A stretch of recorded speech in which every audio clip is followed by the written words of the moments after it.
I love it. This is The Stash, and you're listening to the Business Bottom Line Podcast, coming to you from the Jewel City of the Mountains, Greenville, Tennessee.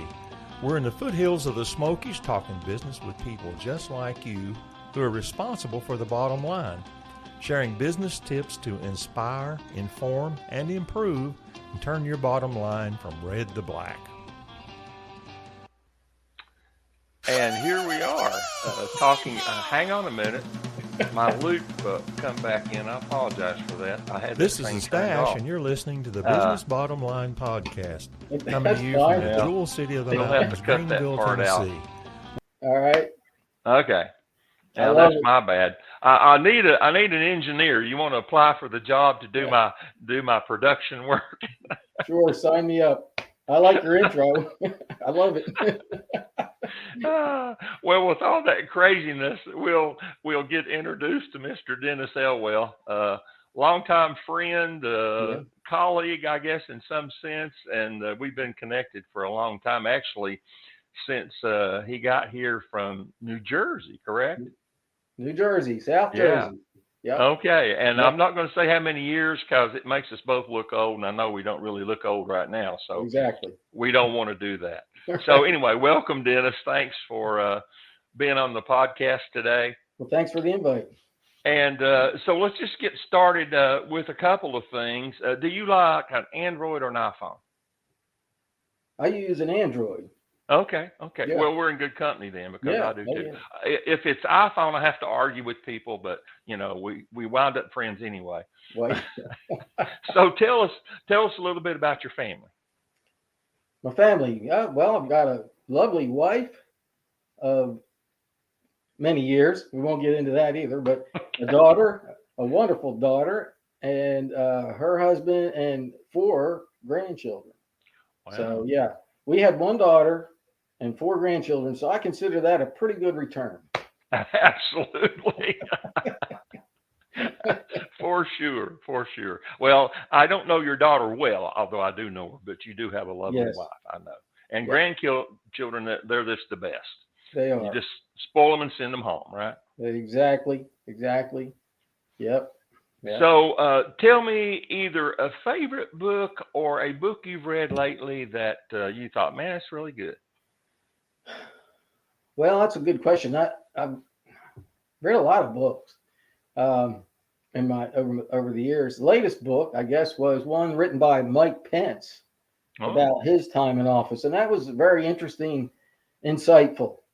He had a position that was as close as you can get Right. to the president, other than being his wife, and but he probably spent more time with him than his wife. I mean, because they were in business together. Probably true. So Probably that true. was a very good book. That was very interesting. I haven't read that yet, but I'd Yeah. like to. And I know he had quite an illustrious career before that.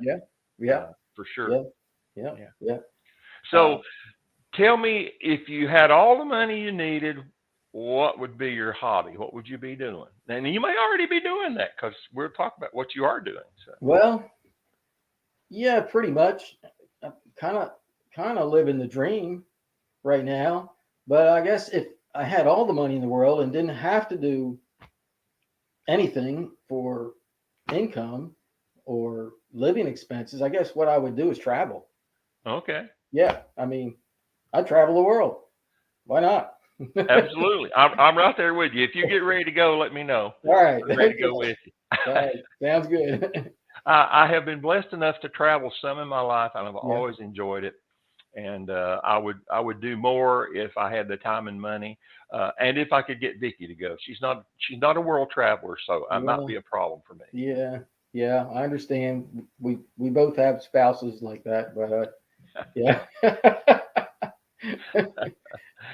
Well, let's give me a little thumbnail of your kind of work history to kind of set this up, because we want to talk about what you're doing now, but kind of give us a little thumbnail of some background, because it's interesting how you got here and doing what you're doing. Well, yeah, I mean, how long do we have? Thumbnail. I guess, well, I've got a background in, as you know, in insurance Hmm. and real estate. And of course, we moved here from New Jersey. Uh, and I retired from my insurance career at that time. I was 45 years old, uh, but had done quite a bit in those 45 years. Uh, I'd worked for Prudential long enough to actually gain a pension. Believe it or not, I'm getting a pension from them. And Great. and that was only 10 years, but I did another 10 years in a brokerage as a brokerage firm. And then during that time, I got invested in real estate, and that's where I got into rental properties and so on. At one time, we had up to 17 rental units, and it was a lot of work. I mean, balancing a business and rentals and a family. Um, and it got to a point where I think things just kind of came to a head. It's like you're in the fast lane, you know. It's just I want time. I want to get out. I want to get off. And and the Lord spoke to me and said to relocate. And so I said, yeah, sure, why not? Where to? and and a client of mine laid a real estate book on my desk, and it was in Greene County. Wow. Never heard of Greene County, Tennessee. Heard of Tennessee. Had been in the neighborhood, Dollywood. Uh, had visited some friends or family out in Middle Tennessee, Cookville, that area. Uh, but anyway, next time we took a trip to Dollywood, we took a look around and met up with a local realtor, Woody Stubblefield from Century 21. Very nice guy. Knew he wasn't going to make a sale that day, but he took all day with us, and we had a great time and showed us all these places. And uh, we looked at each other, wife and I said, I think we need to move here. Wow. And so it didn't happen right away, but the Lord made it happen. And in a couple of years, we were here. Wow. Sold out everything and moved to Tennessee. So been the best thing ever happened to us. Looking back, no looking back. Oh boy, I tell you what, this has been a real blessing.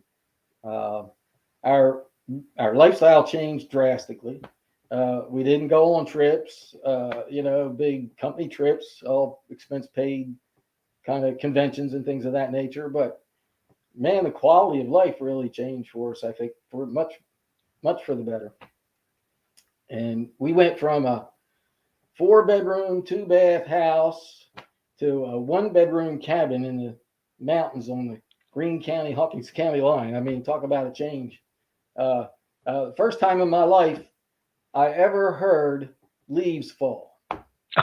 Really? I mean, we're sitting in this cabin. We're sitting on 200 acres. We're one of 6 cabins scattered among 200 acres. There's nothing, I mean, around. And sitting on the porch, and I hear it was in the fall, and I heard this sound, and it was just tink, tink, tink, tink. I'm looking around. What in the world is that? And then I'm following these leaves, and I realize that's the leaves hitting the ground. That's amazing. Leaves actually make a sound. I never heard that before. that's, that's a great line. Listening to the leaves fall. Oh Gosh. boy. Yeah. So, and then you've had 2 or 3 different ventures before you got where you are, which is what we're going to talk about in a minute. But Yeah. Um, you mean since in Tennessee? Yeah. yes, in Tennessee.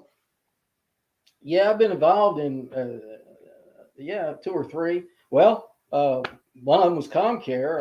We spent a year or so together in ComCare. That was really interesting, and that just gave me a whole new perspective on dealing with handicapped people. I mean, that was just amazing. Mentally challenged and so on, and it was just wow. That was really eye opening. Gave me a whole new respect for humanity. I mean, we're not much different.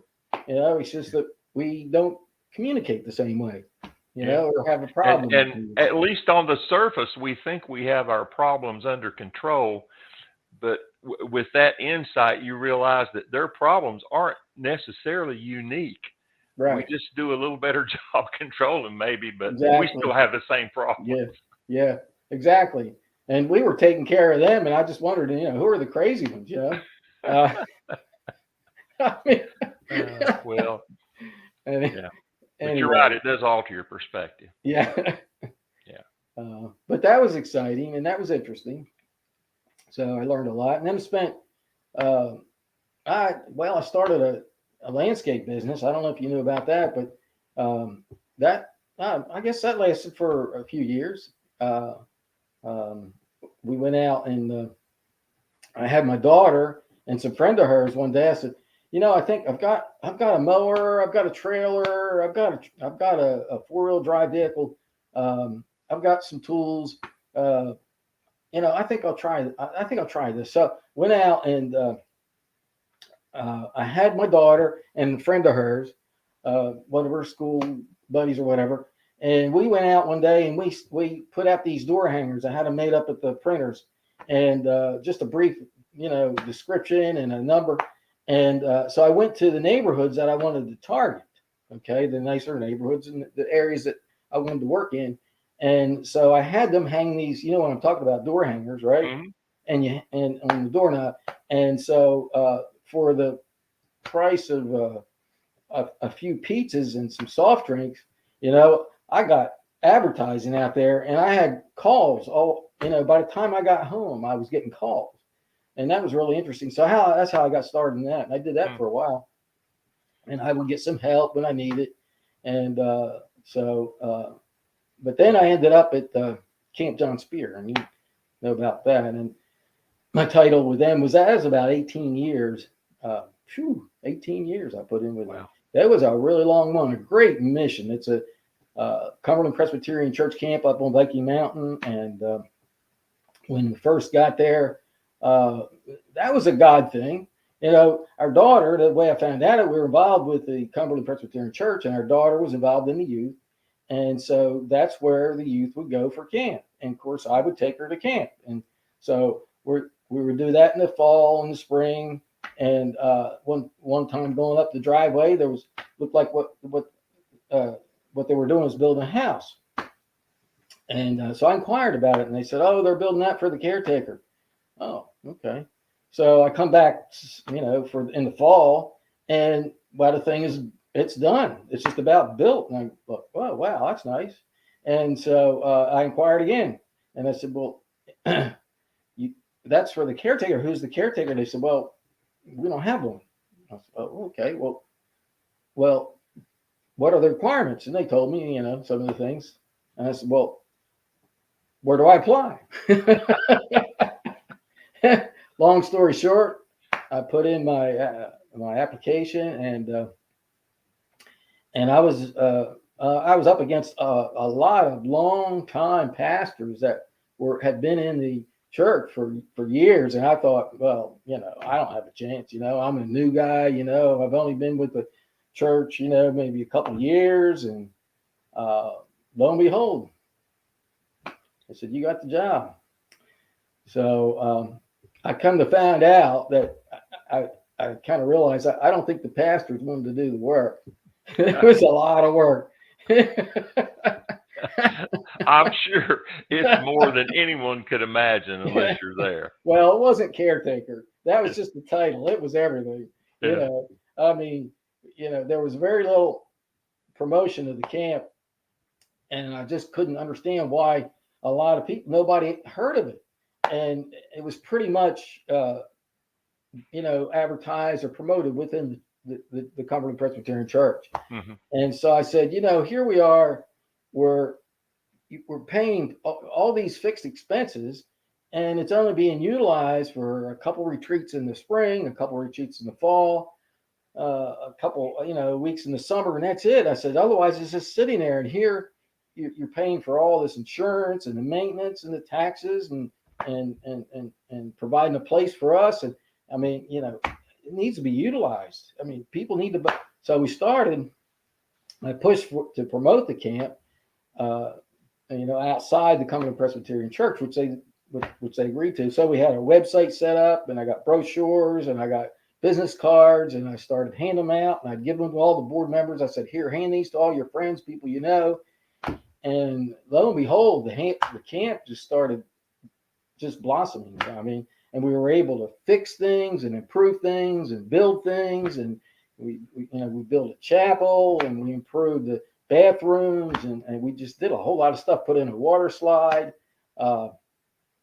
and people just came from all over. I mean, we had people from all different churches, and then we had family reunions and some weddings, and so yeah, it was a very, very rewarding thing, and it was a great mission, and we enjoyed it very much. That was just, I mean, and I had people come to me and they would say, "Dennis, this is just what we needed. This is what I needed. This is what our group needed. We needed this time to commune with God. We needed this to be in this place, this beautiful, peaceful place in the mountains."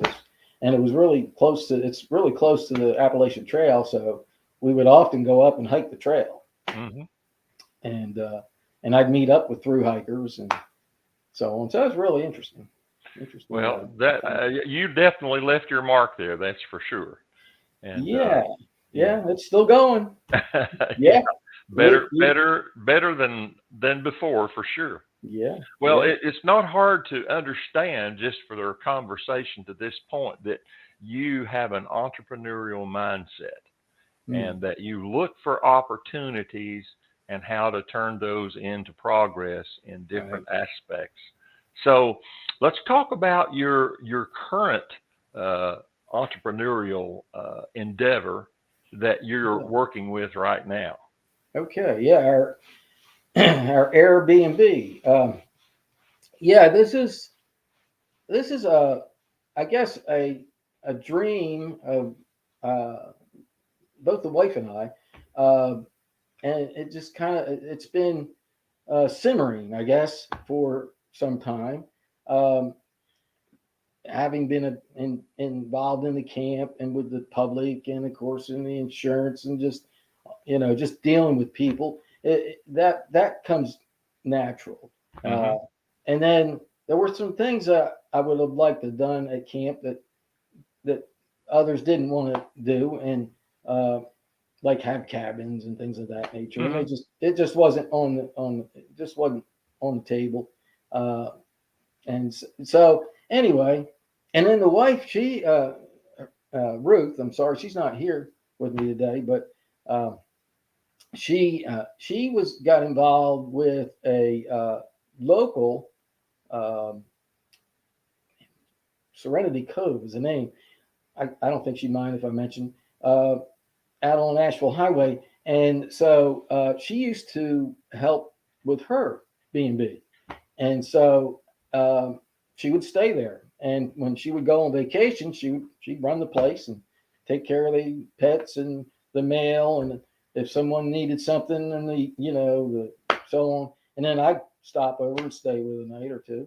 And so we would stand out on the deck there, and we'd go, looking around, wildlife, trees, mountains. This is not a bad gig.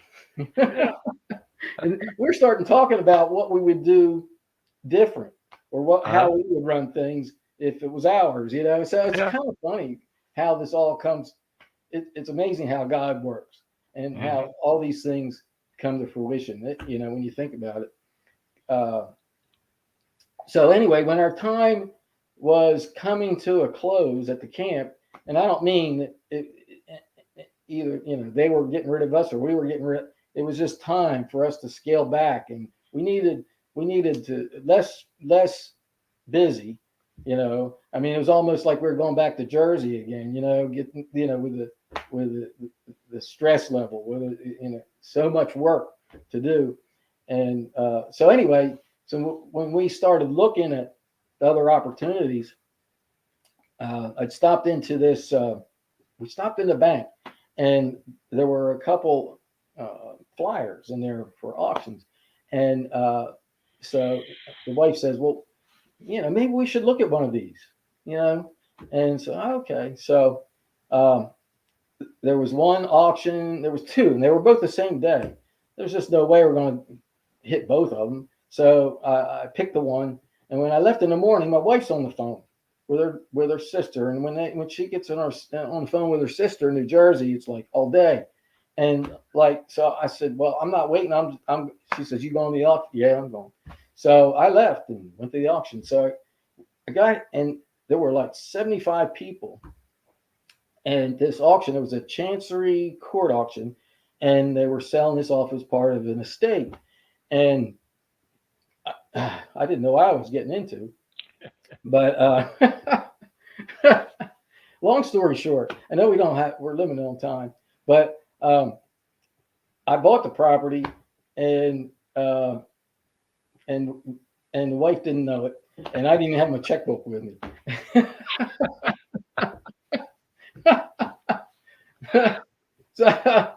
so and the house is like, it's huge, and so it's like, what are we going to do with this? And I went, well, let's make it a B&B. This is what we talked about. So yeah, here we are. We have this big house. It's got 2 floors, and so what we did, and we fixed up the first level because it'd been sitting for a while, unoccupied and not used regularly because it was part of his family estate. And so we fixed the first level up, and we actually started out and advertised on Airbnb before we even moved in. We had our first guest. Wow! Before we even moved in, we were still on the mountain. We were still up at the camp, and and so yeah, I think that was May. Yeah, it was Memorial Day weekend. We had a grand opening or dedication or whatever. Had some friends and family over, and then by I think 1st of June or mid-June, we had our first guest in. But since then, it's been, what a blessing. It's been really amazing. When we left the mountain, we had no idea what was going to be coming down the pike. COVID that next year hit. And we had people coming to our B&B from all over the country just to get away from everything. I mean, because everything was just shut down. And we were only closed for 1 month, and that was it. And after that, people come in and they're going, oh, this is great. I can go to the store. I can go to the church. I can go to the hairdresser. I can go out to restaurants. We can do all these things. And just people are so excited. And so it was amazing. A blessing just from the very beginning. And then I had moved this cabin that was up on the mountain that I had moved to the camp that had been involved in a flood, and I brought that down to this property. And in fact, I'm sitting in it right now, right here on our property by the river. We're overlooking the river, and you can see the mountains from here. And fixed this all up, and so now this is part of our Airbnb as well. Wow, terrific! Yeah. I remember you talking about moving that cabin. Yeah, and quite a feat to get accomplished. Quite a feat.